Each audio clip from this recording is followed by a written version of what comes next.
When I played the pre-alpha build of Battle Princess Madelyn a couple of years ago, I knew that it was going to be one of my most anticipated games of 2018. As not only a longtime fan of Capcom's Ghouls and Ghosts series, but also somebody that went on GamePro TV to talk about it, I felt like this was a game specifically made for me. Let me tell you, there are few things I want more than another crack at those ghosts and goblins, and if Capcom's not going to give me what I want, then at least developers like Casual Bit Games are here to fill that void. But now that it's out, I find myself a little conflicted. There are aspects of it that are absolutely amazing, yet other parts that are in desperate need of fixing. Yeah, sit back, because I have a lot of things to work out in this review.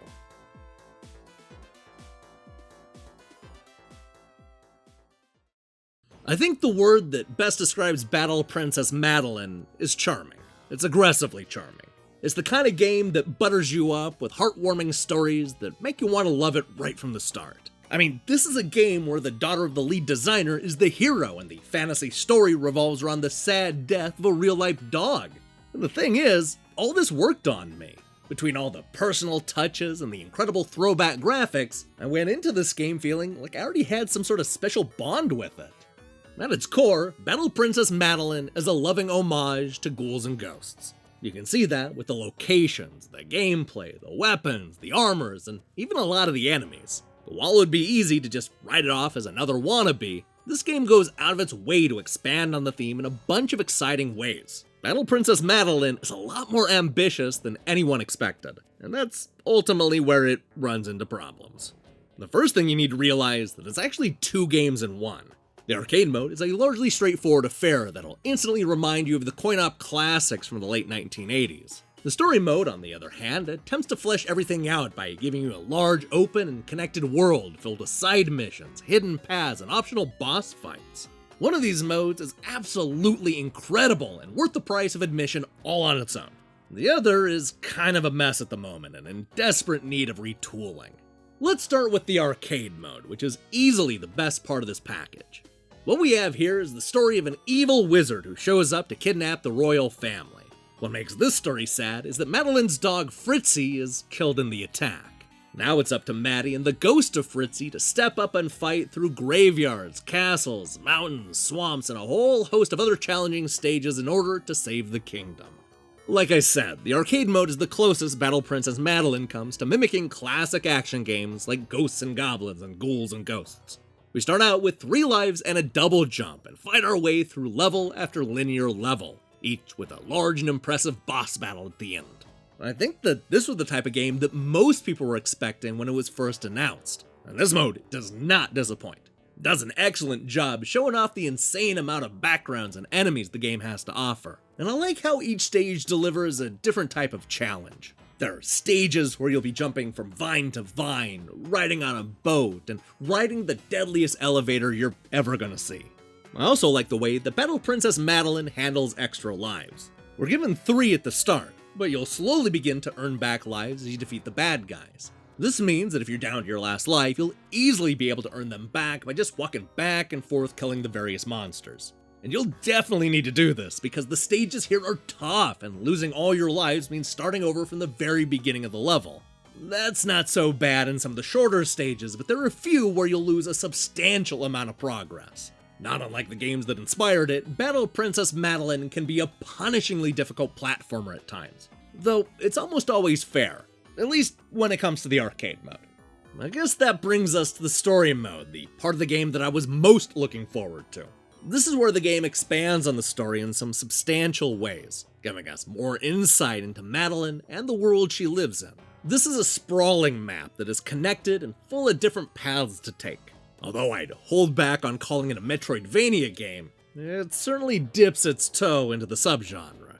It's all about tracking down items and solving the many side quests, 2 things that have us investigating every inch of the large and ambitious world.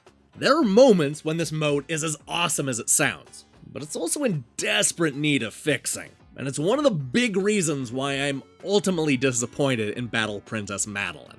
The problem is the level designs, which seems almost handcrafted to remind you of the worst elements of old school gaming.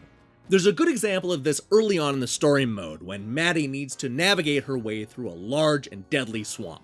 In the arcade mode, the stage is short and fairly easy to get through, but that's definitely not the case when it comes to the story mode. First, you need to track down 3 buttons, which means climbing up dozens of floating platforms with snakes and skeletons firing at you from off-screen.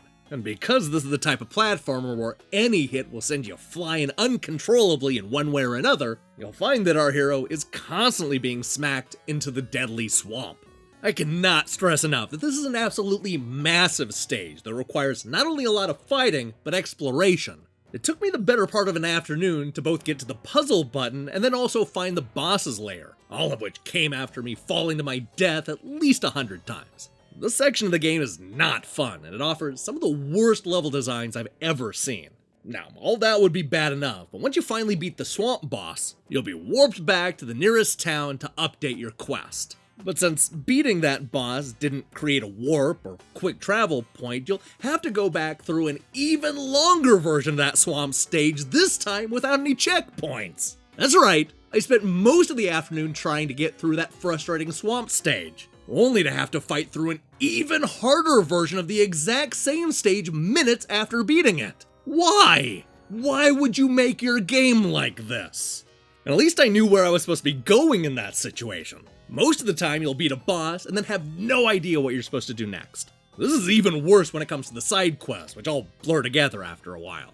And that's not because I have a bad memory, but rather because half of them are just people asking me to find their children. And even when I do find those missing kids, I have no clue what I'm supposed to find in order to complete that quest and get my reward. And is that item I just picked up important to the main quest? You'll never know because the game doesn't tell you. Everything is incredibly vague to the point where I spent most of the time feeling like I was missing something important. The problem is that the vagueness carries over to the level designs, which again, are terrible. This is a game that is in love with bottomless pits, deadly water, and spikes that'll kill you in a single hit.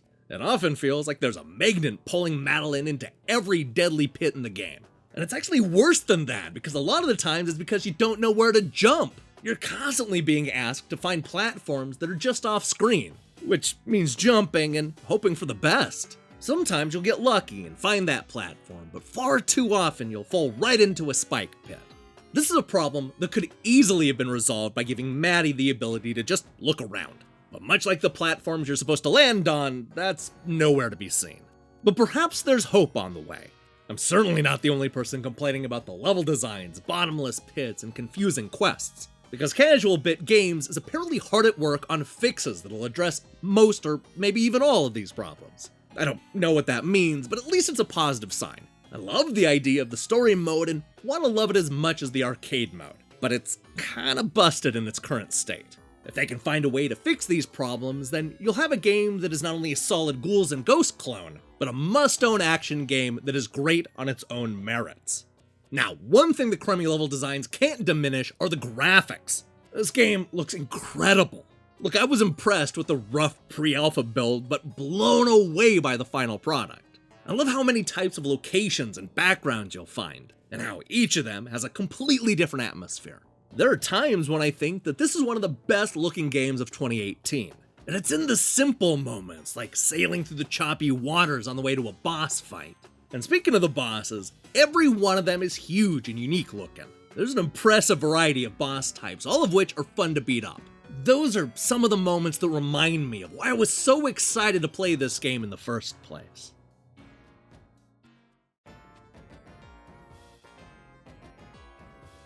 Battle Princess Madelyn is a game I desperately want to love. There are parts of this 2D action game that I absolutely adore, including the diverse stages, incredible bosses, and charming characters. But much of my enthusiasm is tamped down by the ambitious story mode, which borders on being broken. The good news is the arcade mode is a highlight, and Casual Bit Games seems committed to fixing the problems. But horrendous level designs and constant cheap deaths left a bad taste in my mouth that was hard to get rid of. Battle Princess Madelyn is a good game that ultimately left me disappointed. Hey, thanks for watching our review. If you liked what you saw here, then you should know that we post new reviews and features almost every day. Now here's the question I have for you. How much time do you give developers to fix their games after release? It's one of those things where a bad launch could sour opinions to the point where there's nothing the developer could do. Just look at Assassin's Creed Unity. Are you patient when it comes to this kind of thing? Let me hear your thoughts in the comments below. In other news, I'm going to be working through my late 2018 backlog all week, so look for reviews of Atari Flashback Classics and Hellfront Honeymoon. In the meantime, I strongly recommend you click that subscribe button and support what we're doing here. Until then.